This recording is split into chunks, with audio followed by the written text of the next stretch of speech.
Did you know you could make creamy rich almond milk at home? Welcome to Lifestyle Stalkers. In this video you will learn more about how to make homemade almond milk. In this video, we will show you how easy it is to make raw almond milk at home, using common ingredients. Making your very own raw almond milk has never been so easy. Before we start, make sure you subscribe to our channel, and click on the bell so you won't miss any of our lifestyle videos.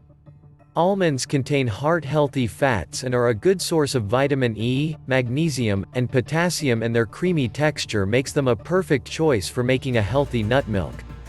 Nut milk is a great substitution for cow's milk because it tastes great and easy to make. Many people who suffer from a milk allergy, including myself, substitute almond milk so that they can still enjoy their cereal in the morning. Nut milk can also be used in smoothies or by itself. Natural flavorings can be added to the milk such as carob, chocolate, or vanilla. The first thing you need to make almond milk is a good source of organic, if possible, almonds. You can find them online, at a natural grocery store, or if you live in California, at your local farmer's market. 1. To make one batch of milk you need 1 cup of almonds. 2. Rinse them well and then soak them in a bowl of water in the refrigerator overnight or at least 6 hours.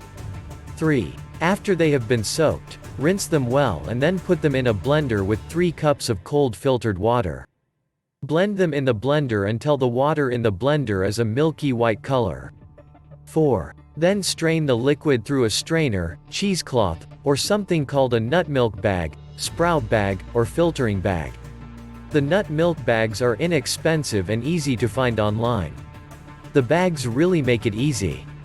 If you don't have the bags, you can use a large strainer or some cheesecloth.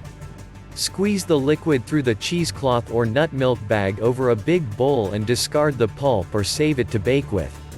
5. Put the milk back into your blender and add some sweetener and flavorings. My favorite is to add 3 soft chopped dates and a teaspoon vanilla extract. But you could use a teaspoon of honey or a pinch of stevia powder. Blend the milk with the flavorings until smooth. 6. Store your almond milk in a sealed container in the refrigerator. It should last no more than 3 to 4 days. Do not consume it if it smells sour. It will not last as long as regular milk because it is not pasteurized. The fiber will naturally separate from the water, so you must shake the almond milk before using it.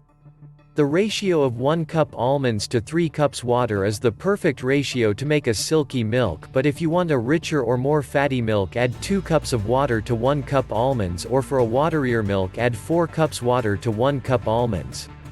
Another option, if you don't want to use your blender to make almond milk, you can buy a soy milk maker that can also make nut milks as well. That's it. Are you ready to give it a try? Check out our recent clip as well here in Lifestyle Stalkers. Be sure to subscribe and ring the bell to be notified about our latest videos.